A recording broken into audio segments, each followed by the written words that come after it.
早晨，而家嚟到台灣嘅第2日，今日嘅主要行程呢，我就會去其中一日遊啦。最主要呢係想睇彩虹教堂，另外我都見到一個比較出名歷史遺留落嚟嘅建築啦，咁我都會去睇埋嘅。而家嘅時間係就嚟11點噶啦，所以我就會快啲出門口，因為驚啲早餐店會閂門，然後我就會出發去旗津噶啦。因為旗津呢個地方就相對遠少少啦，咁我上網見到最好嘅方法就係搭去一個叫哈馬星嘅站啦，就係前身叫做西子灣站嘅地方，再轉渡輪。咁我而家事不宜遲 ，Let's go！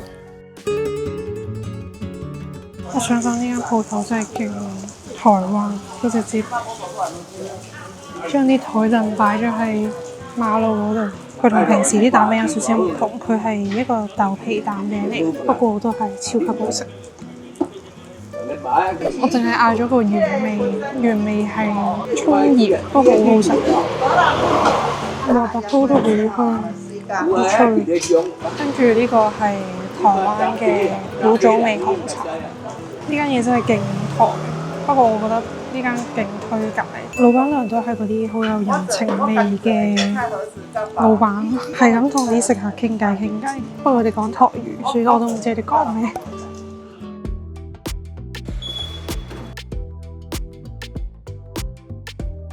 而家嚟到旗津啦，因為近海嘅原因啦，都會見到有啲船停泊喺側邊。咁啱見到一架大郵輪準備駛入旗津，就會由最篤篤開始行啦，睇咗呢個高雄燈塔啦、炮台啦，同埋呢個星空隧道先嘅。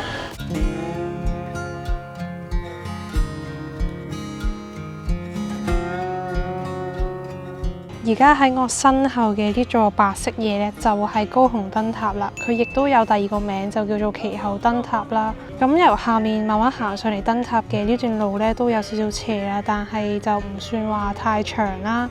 同埋都有啲樓梯嘅，但係都幾容易行完嘅，我覺得。佢路上面中間呢，都有一個港口觀景台啦，可以見到成個旗津市啦，同埋呢個旗津港口嘅。順便同大家介紹下呢個高雄燈塔嘅歷史啦。燈塔嘅內部而家係開放俾民眾去參觀嘅。佢入面就擺放咗一啲以前燈塔使用遺留落嚟嘅物件啦，亦都有好多唔同嘅介紹版咧，介紹關於佢嘅歷史嘅。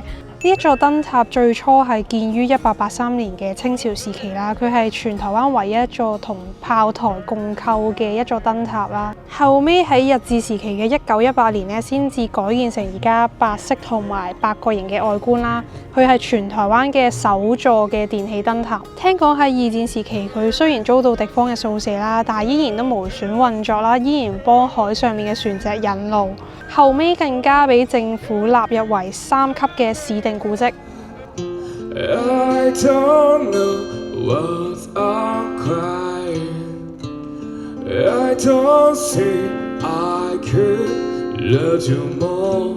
It's my now pillow plug, baby. I love you till the day that I die.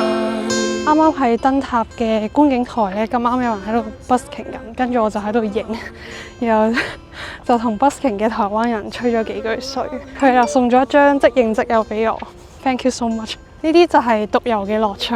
如果我喺澳洲啲英文好啲嘅話，我應該都會係咁同啲鬼佬吹水。雖然我係一個 I 人，但係有人撩我嘅話咧，基本上我都會講嘢。啱啱睇完燈塔啦，咁而家就行緊去呢個炮台站。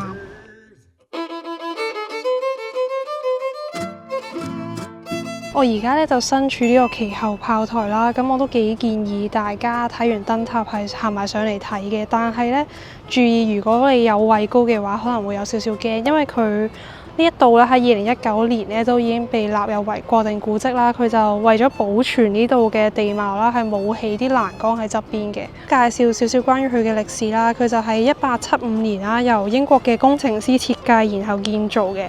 喺清康年間咧，主要係負責鎮守呢個高雄港嘅。呢度嘅風景都係好靚啦，見到成個旗津市同埋佢呢個海灣。然後但係唯一一個比較遜色嘅位咧，就係佢呢度個炮台站咧已經冇晒以前遺留落嚟嘅炮台，淨係得翻啲地貌喺度咯。但係我都覺得係一個幾有歷史意義、值得嚟嘅地方。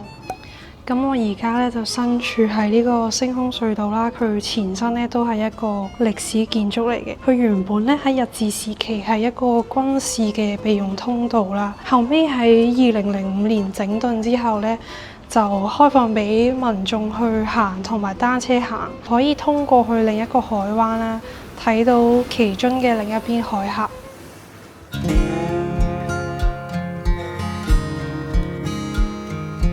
睇完星空隧道咧，一路沿住行咧，就會行到去旗津沙灘。咁呢個旗津沙灘咧，就係頭先喺炮台上面影到落嚟嘅嗰個沙灘啦。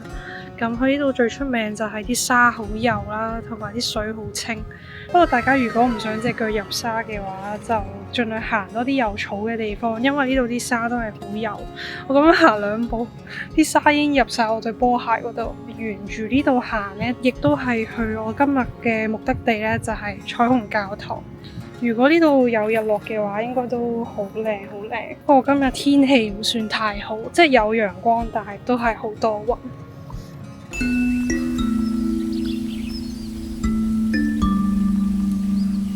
喺我身後面呢個呢，就係好出名嘅彩虹教堂，佢周邊呢都有其他嘅造景呢，可以俾大家喺度影相。彩虹教堂呢，就唔係啲咩歷史建築嚟嘅，佢就係由分渣業者打造出嚟嘅一個造景啦。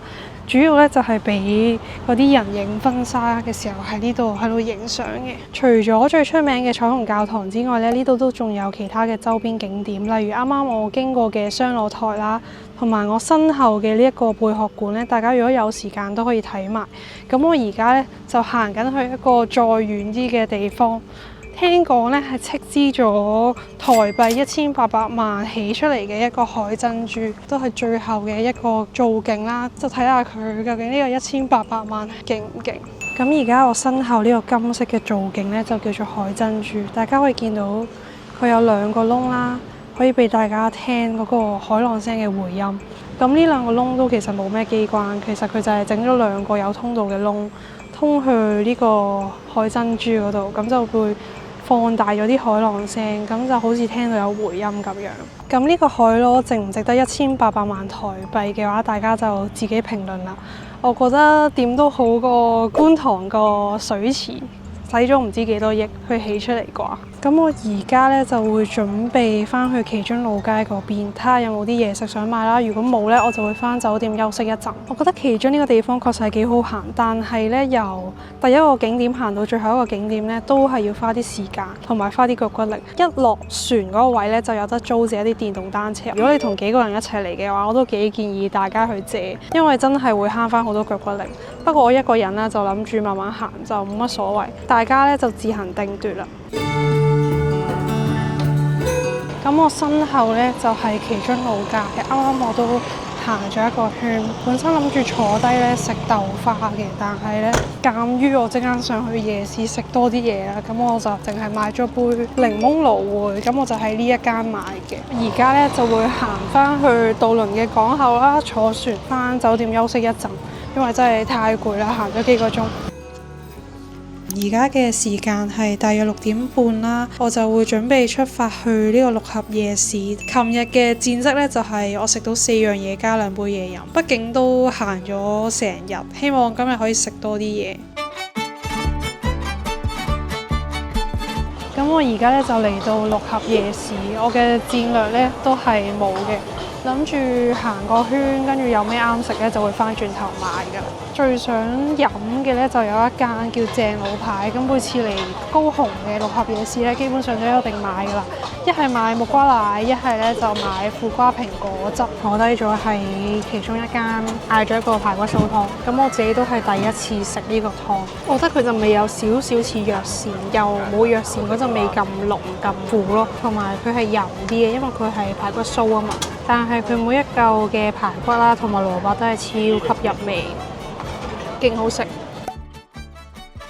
因為時間嘅關係，所以我就翻咗嚟酒店。其實唔係咯，係因為我自己一條友又要拎住部 cam，跟住又要買嘢食，覺得太難搞，所以而家買咗啲嘢食翻嚟酒店，快速介紹下我買咗啲咩呢？跟住我就會開始食嘢啦。我就見到琴日嘅同一間地瓜球，然後所以我就再買多咗一次啦，食剩咗幾粒。